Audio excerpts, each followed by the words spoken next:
ಹೌದು sir, APL card ರದ್ದು ಮಾಡಿರ ಸರ್. ನೀನು APL ಕಾರ್ಡ್ ರದ್ದು ಮಾಡಿಲ್ಲ, BPL ರದ್ದು ಮಾಡಿ APL ಕನ್ವರ್ಟ್ ಮಾಡಿದ್ದು ಸರ್. ಯಾರು ಅನರ್ಹರಿದ್ದಾರೆ ಅವ್ರಿಗೆ ಕೊಡಲ್ಲ ಅಂತ ಹೇಳಿ. ಈಗ ನಿನಗೆ ಇನ್ಕಮ್ ಟ್ಯಾಕ್ಸ್ ಕಟ್ತಾ ಇದ್ರು ಕೊಡ್ಬೇಕಾ? ಕೊಡ್ಬೇಕೇನ್ರಿ? ಇನ್ಕಮ್ ಟ್ಯಾಕ್ಸ್ ಕೊಡಬಾರ್ದು ಸರ್. ಇನ್ಕಮ್ ಟ್ಯಾಕ್ಸ್ ನೌಕರರಾಗಿ ಕೊಡ್ಬೇಕಾ? ಅಂತ್ಯವು ಮಾತ್ರ. ಅಂತ್ಯವನ್ನ APL ಕಾರ್ಡ್, BPL ಕಾರ್ಡ್ ಇದೆ, APL ಕಾರ್ಡ್ ಕೆಲವೊಬ್ಬರು ಇನ್ನು ಡಿಸಿಷನ್ ತಗೊಂಡಿಲ್ಲ ನಾವು. ಆ ಥರ ಮಾಡ್ಬೋದು ಅಂತ ಅನ್ಕೊಂಡಿದ್ದೀನಿ ನಾನು.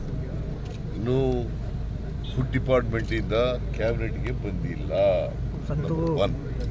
ನಂಬರ್ 2, ಆ ಥರ ಏನಾರು ಮಾಡಿದ್ರೆ ಯಾರು ಅರ್ಹರಿದ್ದಾರೆ ಅವ್ರಿಗೆ ಕೊಡಬೇಕು, ಯಾರು ಅನರ್ಹರಿದ್ದಾರೆ ಅವರು ತೆಗೆದಾಕ್ಬೇಕು ಅಷ್ಟೇ. ಕೆಲವೊಂದೀಗ ಅರ್ಹರಿದ್ದವ್ರದ್ದು ಕ್ಯಾನ್ಸಲ್ ಆಗಿದೆ ಅಂತ ನಿನ್ನೆ ಗೊತ್ತಾಗಿದೆ. ಇಲ್ಲ, ಅರ್ಹರಿದ್ರೆ ಕೊಟ್ಟೇ ಕೊಡ್ತೀವಿ. ಅರ್ಹರಿದ್ರೆ ಯಾರಿಗೂ ತಪ್ಪಿಸಲ್ಲ.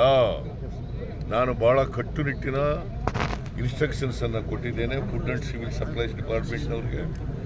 ಯಾರು ಅರ್ಹರಿದ್ದಾರೆ ಅವ್ರು ಯಾರು ಕೂಡ ಕೈ ಬಿಡಬಾರ್ದು. ಸರ್, ಈಗ BPL ಕಾರ್ಡ್ ರದ್ದಾದಂತ ರದ್ದು ಅಂತಿರಲ್ರಿ. ಏನ್ರಿ ನೀವು ಸರಿಯಾಗಿ ಮಾತಾಡೋದು ಕಲ್ತ್ಕೊಳ್ರಿ. ಅಲ್ಲ ಸರ್, ಅನರ್ಹ ರದ್ದು ಅನರ್ಹ ಅರ್ಹ. ಅದೇ ಸರ್, ಅನರ್ಹರನ್ನ ರದ್ದು ಮಾಡ್ತಿರಲ್ಲ, ಆ ರದ್ದು ಮಾಡಿದವರಿಗೆ ಗೃಹಲಕ್ಷ್ಮಿ ಯೋಜನೆ ಈ 2,000 ರೂಪಾಯಿ ಕಟ್ಟಾಗುತ್ತಾ ಏನು ಸರ್? ನೋಡಪ್ಪ, ಯಾರು ಈಗ ಅದಕ್ಕೆ ಬೇರೆ ಇದಿದ್ದಾವೆ, ಮಾನದಂಡಗಳಿದ್ದಾವೆ. ಯಾರಿಗೆ ಗೃಹಲಕ್ಷ್ಮಿ, ಯಾರು ಇನ್ಕಮ್ ಟ್ಯಾಕ್ಸ್ ಕಟ್ತಾರೆ ಅವ್ರು ಕಟ್ಟಕ್ಕೆ ಕೊಡಲ್ಲ ಅವ್ರಿಗೆ.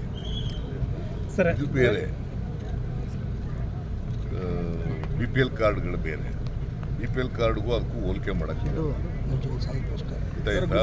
ನೀವು ಸುಮ್ಮನೆ ಕನ್ಫ್ಯೂಸ್ ಮಾಡಕ್ ಹೋಗ್ಬೇಡಿ ಜನಗಳನ್ನ. ಹೇಳ್ರಿ, ಜನಗಳ ಕನ್ಫ್ಯೂಸ್ ಮಾಡಕ್ ಹೋಗ್ಬೇಡಿ. ಅರ್ಹರಿಗೆ ತಪ್ಪಿಸಲ್ಲ, ಅನರ್ಹರಿಗೆ ಕೊಡಲ್ಲ. ವೆರಿ ಸಿಂಪಲ್ ಅಲ್ಲ?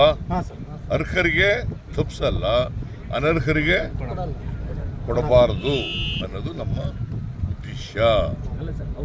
ಅದನ್ನೇ ಕೇಳಿದ್ರಿ ಅಂತ